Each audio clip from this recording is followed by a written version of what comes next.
नमस्कार। हमारा next question है विजन आईएएस टेस्ट सीरीज का जो प्रथम टेस्ट है उसका 63वां क्वेश्चन। हमने 62 क्वेश्चन कर लिए हैं और 63वां क्वेश्चन देखें। भारत के संविधान सभा के सदस्य कौन कौन थे? भारत के संविधान सभा के सदस्य थे प्रत्यक्ष रूप से निर्वाचित, अप्रत्यक्ष रूप से निर्वाचित और नाम निर्देशित। आपको याद रखना है जो संविधान सभा के सदस्य वो प्रत्यक्ष रूप से निर्वाचित नहीं थे। अगर हम एक को एलिमिनेट कर देते हैं तो हमारा आंसर ही आ जाता है 2 और 3, क्योंकि संविधान सभा के सदस्य अप्रत्यक्ष रूप से निर्वाचित थे, कुछ सदस्य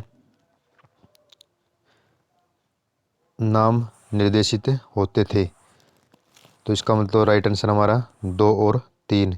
जो देशी रियासत के सदस्य थे वो नाम निर्देशित किए गए थे तथा ब्रिटिश प्रांतों के सदस्य अप्रत्यक्ष रूप से प्रांतीय विधानसभाओं से निर्वाचित किए गए थे और इनमें से कोई भी सदस्य जनता द्वारा निर्वाचित नहीं था। हमारा नेक्स्ट क्वेश्चन है 66वां। संविधान की प्रस्तावना के अनुसार जैसा कि संविधान सभा द्वारा अंगीकृत किया गया था, निम्नलिखित में से कौन से विशेषणों का प्रयोग भारतीय गणराज्य को परिभाषित करने के लिए किया गया था? समाजवादी, संप्रभु, पंथ निरपेक्ष और लोकतांत्रिक। आपको पता है 3 शब्द थे, समाजवादी, पंथ निरपेक्ष और अखंडता। 3 शब्द थे जो 42वें संविधान संशोधन द्वारा जोड़े गए थे, लेकिन मूल संविधान में इनको अंगीकृत नहीं किया गया था। इसमें से संप्रभु मूल संविधान में था और लोकतांत्रिक मूल संविधान में था, और जो समाजवादी और पंथ निरपेक्ष है इनको, और इनके साथ एक शब्द और था अखंडता, इनको 42वें संशोधन 1976 द्वारा प्रस्तावना में शामिल किया गया था। और जो संविधान की प्रस्तावना है उसमें संप्रभुता, समाजवादी, पंथ निरपेक्ष, लोकतांत्रिक के रूप में परिभाषित किया जाता है। हमारा नेक्स्ट है 64 क्वेश्चन।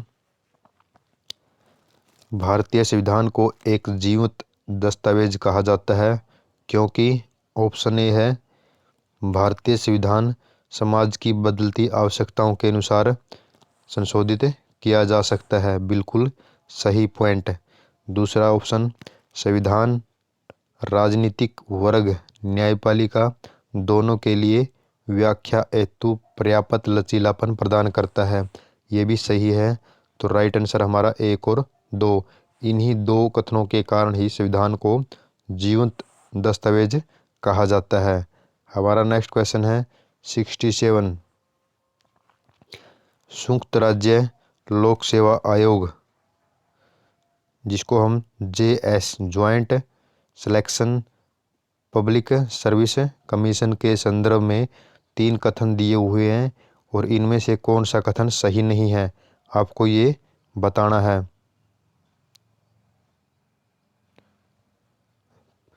इसे राष्ट्रपति द्वारा संबंधित राज्य विधानसभाओं के अनुरोध पर गठित किया जा सकता है। दूसरा ऑप्शन है इसके सदस्य 6 वर्ष की अवधि के लिए या 62 वर्ष की आयु तक जो भी पहले हो वो धारण करता है। तीसरा, यह अपना वार्षिक प्रतिवेदन राष्ट्रपति को प्रस्तुत करता है। हम इसको एलिमिनेशन से करेंगे। यह अपना वार्षिक प्रतिवेदन राष्ट्रपति को प्रस्तुत नहीं करता, बल्कि यह अपना प्रतिवेदन संबंधित राज्यों के राज्यपाल को प्रस्तुत करता है। हमारा 3 ऑप्शन एलिमिनेट करते हैं तो हमारा नहीं, सॉरी, इसमें पूछा है कौन सा कथन सही नहीं है, इसका मतलब 3 भी आंसर में आएगा। दूसरा, इससे हमारा ए ऑप्शन एलिमिनेट हो जाता है। दूसरा, इसके सदस्य 6 वर्ष की अवधि के लिए या 62 वर्ष की आयु तक नियुक्त होते हैं। ये सही ऑप्शन है। इसका मतलब दो ऑप्शन हमारा नहीं आएगा। अगर दो को एलिमिनेट करते हैं तो हमारा बी और डी हो जाता है। इसका मतलब ऑप्शन सी हमारा राइट आंसर होगा, अर्थात इसका एक ऑप्शन और 3 ऑप्शन सही नहीं है। अगर एक ऑप्शन देखें, इसे राष्ट्रपति द्वारा संबंधित राज्य विधानसभाओं के अनुरोध पर गठित किया जा सकता है। ये गलत है, क्योंकि संविधान ऐसे कहता है कि दो या दो से अधिक राज्य एक संयुक्त राज्य लोक सेवा आयोग के गठन का प्रावधान करता है, जबकि जो यूपीएससी होता है या राज्य लोक सेवा आयोग होता है वो प्रत्यक्ष रूप से संविधान द्वारा गठित किए जाते हैं। अर्थात जो यूपीएससी है वो और एक स्टेट पीसीएस है वो संवैधानिक संस्था है, लेकिन संयुक्त राज्य लोक सेवा आयोग वो संबंधित राज्य द्वारा, दो या दो से अधिक राज्य द्वारा अपनी आवश्यकता अनुसार गठित किए जा सकते हैं।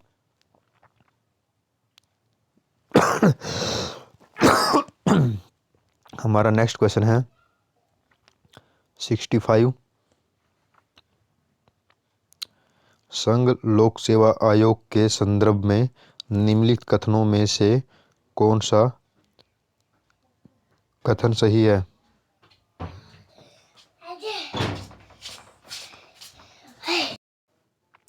हमारा नेक्स्ट क्वेश्चन है 65। संघ लोक सेवा आयोग के संदर्भ में निम्नलिखित कथनों में से कौन सा कथन सही है? एक ऑप्शन, यह चयनित उम्मीदवारों की सेवाओं के वर्गीकरण और कैडर प्रबंधन के लिए अधिदेशित है। अर्थात जो यूपीएससी है वो सेवाओं का वर्गीकरण करती है और कैडर का प्रबंधन करती है। दूसरा है, यह अपनी वार्षिक निष्पादन रिपोर्ट संसद को प्रस्तुत करता है। तीसरी, इसकी आधिकारिकता को संसद द्वारा निर्मित अधिनियम द्वारा विस्तारित किया जा सकता है। अगर हम तीसरा ऑप्शन देखें कि जो इसकी आधिकारिकता है, अर्थात यूपीएससी की जो आधिकारिकता है वो संसद अपने अधिनियम द्वारा कम या ज़्यादा कर सकती है, वो बिल्कुल सही ऑप्शन है। दूसरा, यह चयनित उम्मीदवारों को सेवाओं के वर्गीकरण और कैडर प्रबंधन के लिए अधिदेशित है, ये बिल्कुल गलत है, क्योंकि यूपीएससी मात्र भर्ती आयोग है, ना तो वह सेवाओं का वर्गीकरण करती और न ही वह कैडर प्रबंधन करती। इसके लिए भारत सरकार के कार्मिक और प्रशिक्षण विभाग द्वारा सेवाओं का वर्गीकरण किया जाता है और कैडर का प्रबंधन किया जाता है। दूसरा ऑप्शन, पहला ऑप्शन हमारा गलत हो गया। और दूसरा ऑप्शन है, जो यूपीएससी है अपनी रिपोर्ट संसद को प्रस्तुत न करके राष्ट्रपति को प्रस्तुत करती है और राष्ट्रपति उस रिपोर्ट को दोनों सदन के समक्ष रखवाता है। इसका मतलब हमारा एक ऑप्शन गलत है, दो ऑप्शन भी गलत है, 3 ऑप्शन हमारा ठीक है, ओनली 3। हमारा नेक्स्ट क्वेश्चन है 68 है। दोस्तों, अगर प्रयास अच्छा लग रहा है वीडियो को लाइक कर लें और चैनल सब्सक्राइब कर लें, क्योंकि नेक्स्ट यूपीएससी के परितक और एचसीएस के परितक हम कम से कम 50 विजन के पेपर कर देंगे।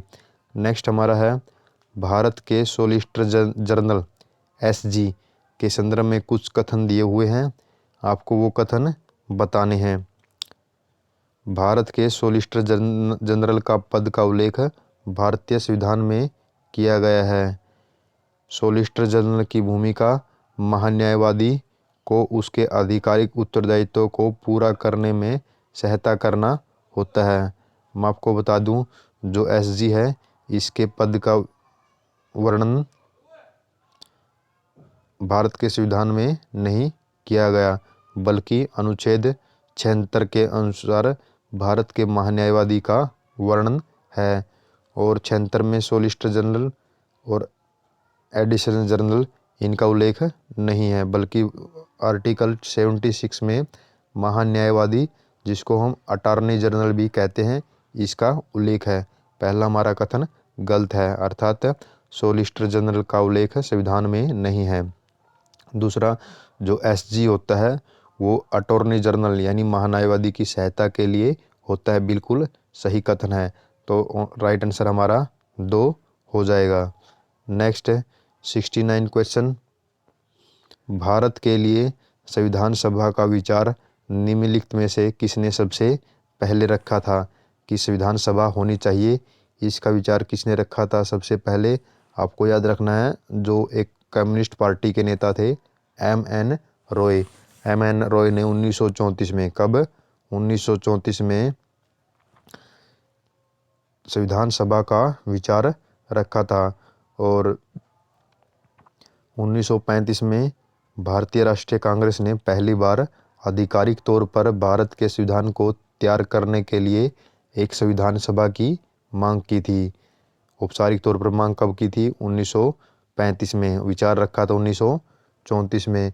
और इसी को लेकर वर्ष 1938 में जवाहरलाल नेहरू ने कांग्रेस की ओर से घोषणा कर दी कि भारत का संविधान बिना बाहरी हस्तक्षेप के होगा, वयस्क मताधिकार के आधार पर होगा और एक निर्वाचित सभा का गठन किया जाएगा। हमारा नेक्स्ट क्वेश्चन है 72, राज्यों को पुनर्गठित करने की संसद की शक्ति के संदर्भ में निम्न कथनों पर विचार कीजिए। जो राज्यों को पुनर्गठित करने की जो संसद की शक्ति है उसके ऊपर आपको विचार करना है। पहला कथन दिया हुआ है, इस प्रकार के परिवर्तनों पर विचार करने वाला कोई भी विधेयक राष्ट्रपति की पूर्व सिफारिश से ही संसद में पेश किया जा सकता है। अगर हम किसी राज्य का पुनर्गठन करते हैं तो उसके लिए पहले जो विधेयक लाते हैं उसके ऊपर राष्ट्रपति की पूर्व सहमति होनी चाहिए। पहला कथन बिल्कुल सही है। दूसरा कथन, अनुच्छेद 3 के तहत किसी राज्य के क्षेत्र को कम करने की संसद की शक्ति में किसी भारतीय क्षेत्र को एक विदेशी राज्य को सौंपने की शक्ति शामिल है। ये गलत कथन है। क्यों? क्योंकि अनुच्छेद 3 के तहत क्या कहा गया है? किसी राज्य के क्षेत्र को कम करने की संसद की शक्ति में किसी भारतीय क्षेत्र को एक विदेशी राज्य को सौंपने की शक्ति शामिल नहीं है। अर्थात संसद भारत के क्षेत्र को विदेशी राज्य को सौंप नहीं सकता। इसके लिए अनुच्छेद 368 के तहत संविधान में संशोधन करना होता है। नेक्स्ट हमारा क्वेश्चन है, राज्यों के पुनर्गठन के उद्देश्य से संबंधित कोई भी विधेयक संसद में विशेष बहुमत से पारित किया जाता है। आपको याद रखना है, अगर राज्य का पुनर्गठन करना हो और उससे संबंधित विधेयक है, उसको संसद में विशेष बहुमत की बजाय साधारण बहुमत के साथ पारित करना होता है। तो इसका ऑप्शन केवल एक ही सही है। राइट आंसर क्या हो गया हमारा? ओनली ए। हमारा नेक्स्ट क्वेश्चन है 70वां 70, उत्तर अटलांटिक संधि जिसको हम नाटो कहते हैं के संदर्भ में 2 कथन दिए हुए हैं, उसके बारे में आपको बताना है।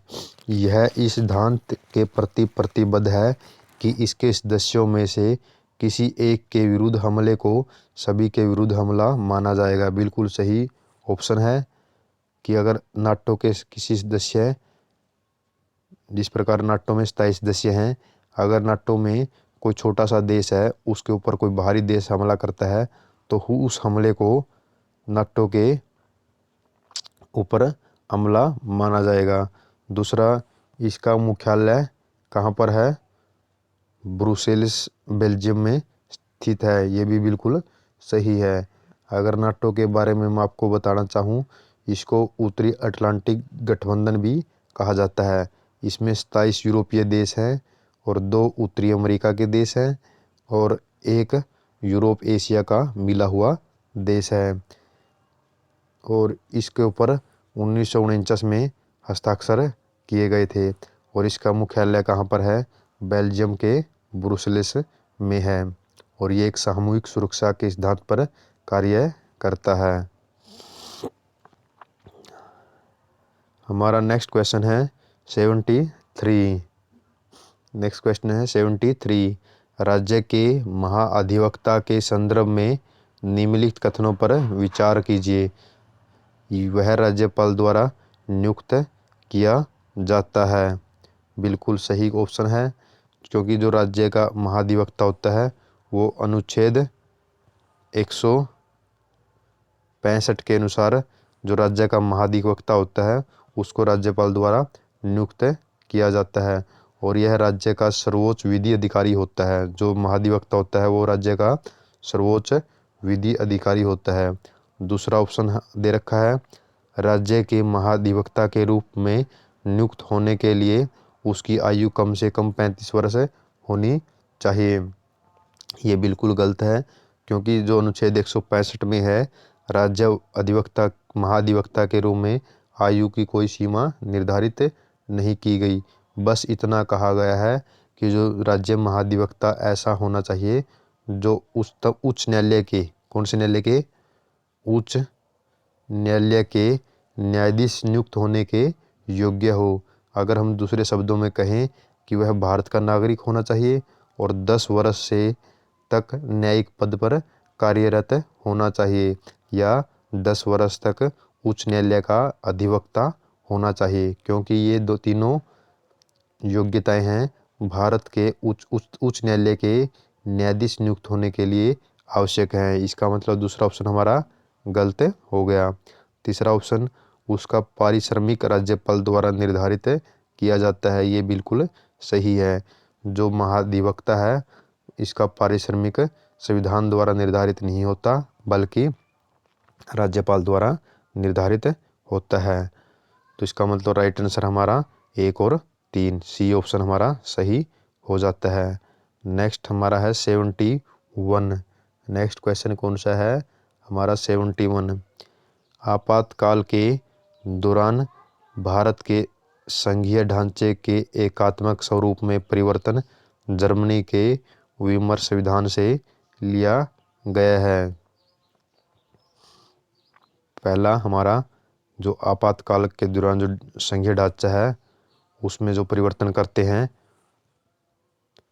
वो जर्मनी के वीमर संविधान से लिया गया है। दूसरा कथन है,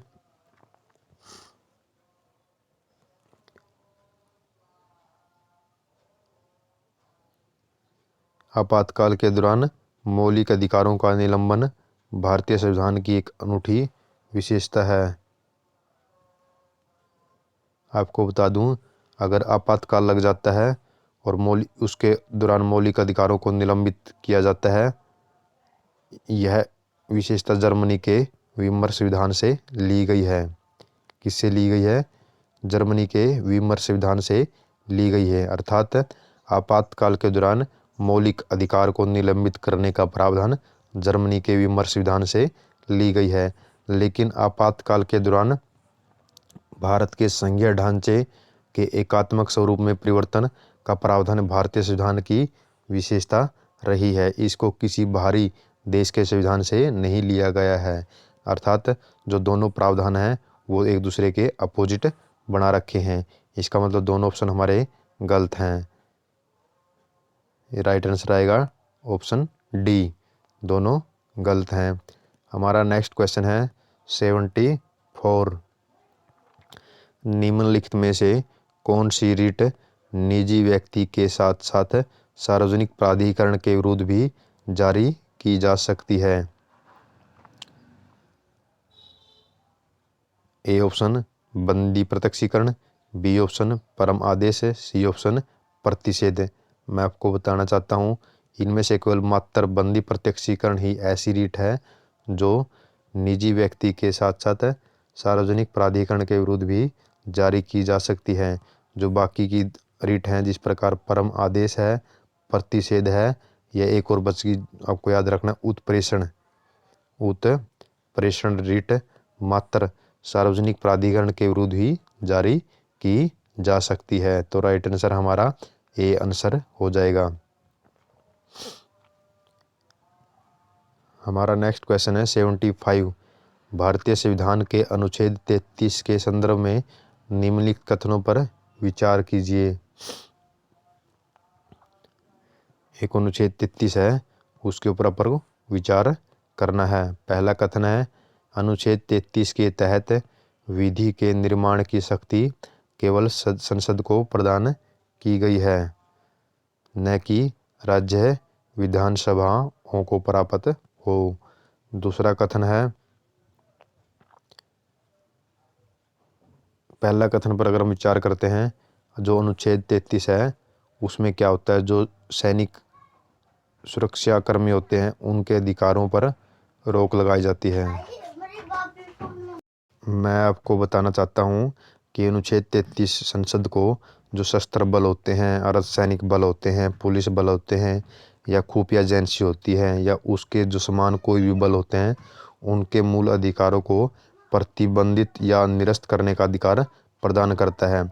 इस प्रावधान का उद्देश्य कर्तव्यों का उचित निर्वहन करवाना होता है और इससे संबंधित विधि निर्माण की शक्ति केवल संसद को ही है, न कि राज्य को। तो इसका राइट आंसर ए ऑप्शन बिल्कुल सही होता है।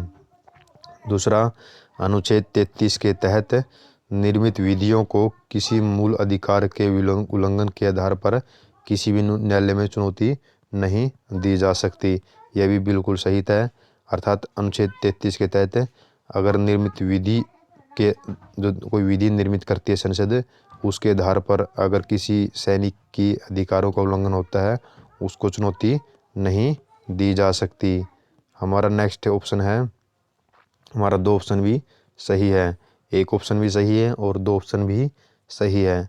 तीसरा, अनुच्छेद 33 के तहत निर्मित विधियां केवल युद्ध कर्मियों और सशस्त्र बल के अधिकारियों को सम्मिलित करती हैं। ये गलत है, क्योंकि जो अनुच्छेद 33 है इसके तहत अगर कोई विधि निर्मित होती है तो वो सशस्त्र बल के वो कर्मचारी, चाहे वो नाई हो, चाहे वो बढ़ई हो, चाहे वो मैकेनिक हो, चाहे वो रसोइया हो, चाहे चौकीदार हो, चाहे बूट पॉलिश करने वाला हो, सबको इसमें शामिल करता है। तो हमारा 3 ऑप्शन गलत हो जाता है। तो राइट आंसर हमारा 1 और 2 होगा, यानी ए ऑप्शन सही होगा। नेक्स्ट हमारा 77वां क्वेश्चन है, किसी राज्य में राष्ट्रपति शासन लगाने के लिए निम्नलिखित में से किस परिस्थितियों को उचित माना जा सकता है। अगर राष्ट्रपति शासन लगाना हो तो उसमें किन किन परिस्थितियों को उचित माना जाता है। पहला ऑप्शन है राज्य में कुशासन। इसको संविधान में नहीं लिखा गया कि राज्य में अगर कुशासन है तो राष्ट्रपति शासन लागू होगा, तो पहला ऑप्शन हमारा वैसे ही कट जाता है। दूसरा ऑप्शन है राज्य सरकार यदि विचारपूर्वक संविधान के विरुद्ध कार्य करती है। हमने पढ़ा है ये, अगर राज्य में संविधान के विरुद्ध कार्य चल रहा है तो राज्य में राष्ट्रपति शासन लगाया जा सकता है। अर्थात राज्य सरकार संवैधानिक निर्देशों की अवहेलना करती है तो राष्ट्रपति शासन लगाया जा सकता है। तीसरा ऑप्शन है केंद्र सरकार के किसी, ये तो हमने पढ़ लिया, और संविधान के विरुद्ध हो। और अन्य कारण क्या है राष्ट्रपति शासन लगाने के, अगर हम देखें कुछ रिपोर्ट आई थी, सरकारी आयोग की रिपोर्ट है, उसके आधार पर एक सर्वोच्च न्यायालय ने बहुमत विवाद में निर्णय दिया था कि अनुच्छेद 356 के तहत निम्न आधारों पर राज्य में राष्ट्रपति शासन लागू किया जा सकता है। कब किया जा सकता है? जहां पर विधानसभा के आम चुनाव के बाद किसी भी दल को बहुमत प्राप्त न हो, अर्थात त्रिशंकु विधानसभा की स्थिति हो, तो राष्ट्रपति शासन लागू किया जा सकता है। दूसरा ऑप्शन है जहां विधानसभा में बहुमत रखने वाला दल सरकार बनाने से इनकार कर देता है, तो राज्यपाल के समक्ष विधानसभा में स्पष्ट बहुमत वाला कोई गठबंधन न हो, उस टाइम भी राज्यपाल राष्ट्रपति शासन लागू करने के लिए सिफारिश कर सकता है। तीसरा आधार क्या हो सकता है? जहां पर मंत्री परिषद विधानसभा में अपनी हार के बाद त्यागपत्र दे देता है और कोई अन्य दल विधानसभा में बहुमत के साथ सरकार बनाने के लिए तैयार या सक्षम नहीं होता। और तीसरा कारण, नेक्स्ट कारण क्या है? अगर राज्य में आंतरिक उपद्रव हो, अशांति हो, उस टाइम भी राज्य में राष्ट्रपति शासन लागू हो सकता है। ये निम्न आधार बताए हैं, लेकिन राज्य में कुशासन के आधार पर राष्ट्रपति शासन नहीं लगाया जा सकता। हमारा नेक्स्ट क्वेश्चन है 76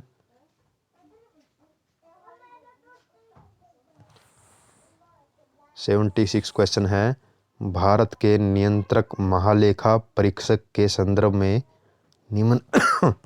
निम्नलिखित कथनों में से कौन सा कथन सही है।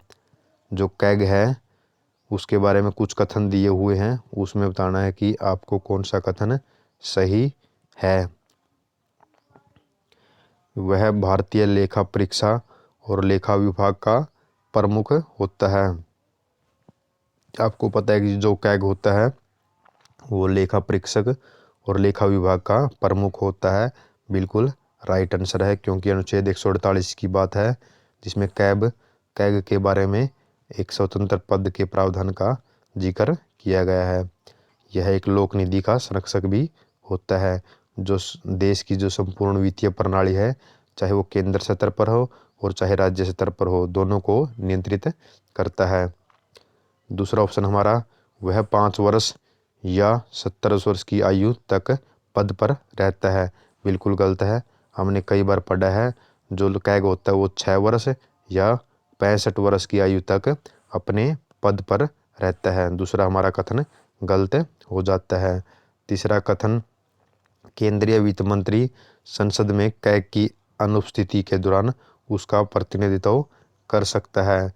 यह भी बिल्कुल गलत है, क्योंकि कोई भी मंत्री चाहे किसी भी सदन का हो, कैग का प्रतिनिधित्व नहीं करता। किसी भी मंत्री को उसके द्वारा किए गए किसी भी कार्य का उत्तरदायित्व लेने के लिए नहीं कहा जा सकता। तो हमारा राइट आंसर ओनली एक है, ए ऑप्शन हमारा राइट आंसर है। हमारा नेक्स्ट क्वेश्चन है 78,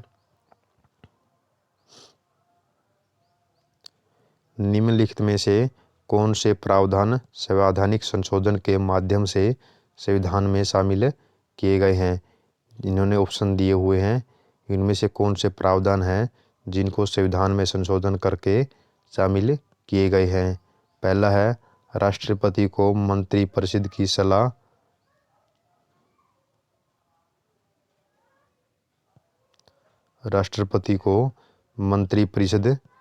की सलाह के अनुसार कार्य करना होता है।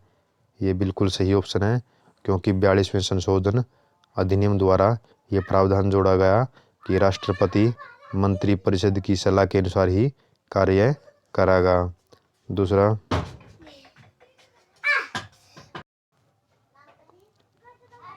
हमारा नेक्स्ट क्वेश्चन है, निम्नलिखित में से कौन सा संविधान संशोधन अनुच्छेद 368 की परिधि से बाहर है।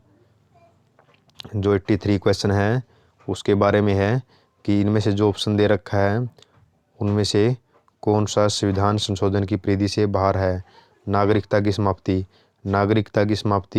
संविधान संशोधन की परिधि से बाहर है। क्यों? नागरिकता की समाप्ति के लिए संविधान में संशोधन करने की आवश्यकता नहीं होती, तो इसका मतलब पहला बाहर है। राज्यों में विधान परिषद का दूसरा, राज्यों में जो विधान परिषदों का निर्माण है उसके लिए भी संविधान में संशोधन करने की आवश्यकता नहीं होती। तीसरा है, जो नए राज्य के निर्देशक तत्व हैं उसको शामिल करने के लिए संविधान संशोधन की आवश्यकता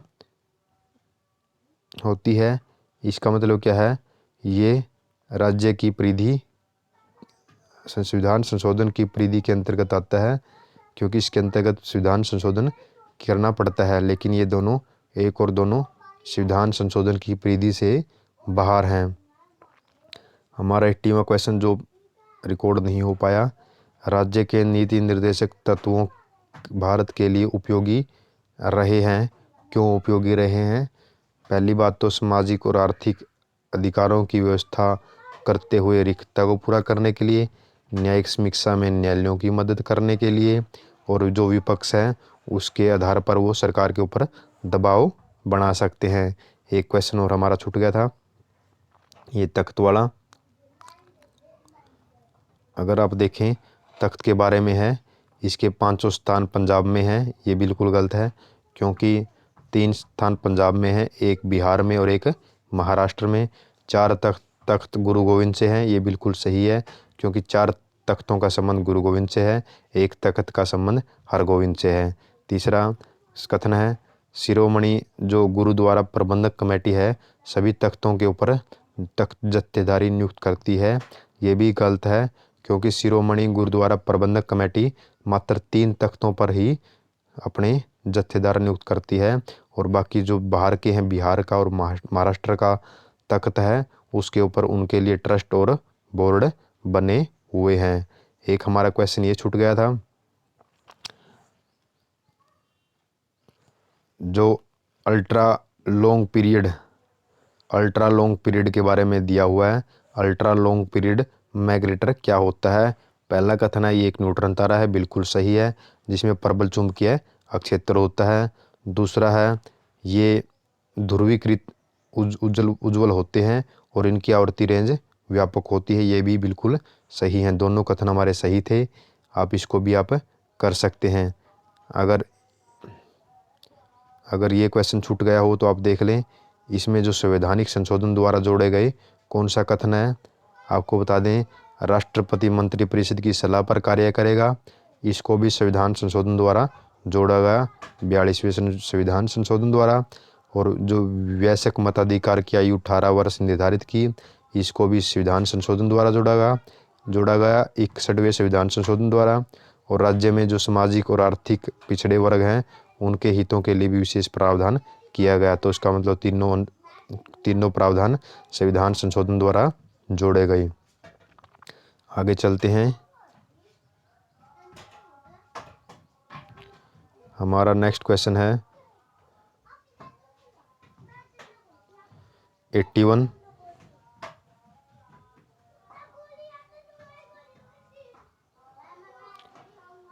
है एक नागरिक अपनी नागरिकता खो सकता है, कब हो सकता है, जब वह स्वेच्छा से किसी दूसरे देश की नागरिकता अर्जित कर ले, बिल्कुल सही है।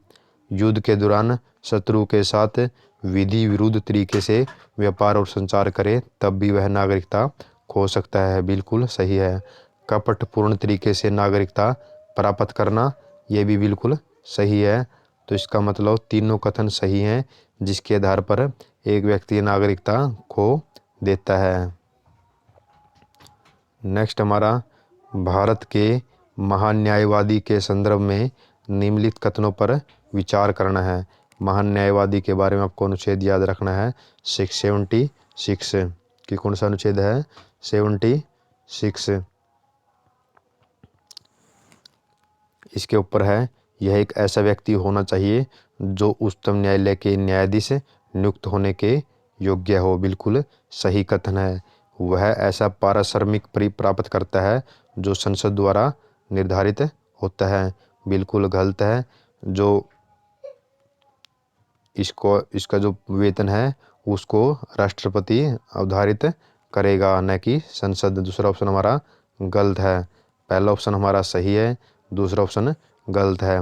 वह संसद के दोनों सदनों की कार्यवाही और उसकी संयुक्त बैठक में भाग ले सकता है। आपको बता दूं जो महान्यायवादी है वो कार्यवाही में भाग भी ले सकता है और लेकिन वोट नहीं डाल सकता। तो हमारा राइट आंसर है 1 और 2। बिल्कुल आसान क्वेश्चन, आप समझ कर करें तो अच्छा रहेगा। नेक्स्ट हमारा क्वेश्चन है 85। ये नेक्स्ट वीडियो में करेंगे। धन्यवाद दोस्तों।